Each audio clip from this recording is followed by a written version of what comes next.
একটা ভয়ঙ্কর হাদিস বলেছেন, এই হাদিসটা যতবার পড়ি থরথর করে আত্মাটা কাঁপে।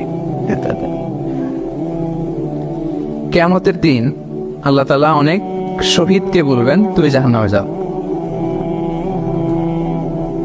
সে বলবে আল্লাহ আমি জাহান্নামে যাবো, আমি তো রক্ত দিয়েছি তোমার জন্য, লিইলাহি কালিমাতিল্লাহ,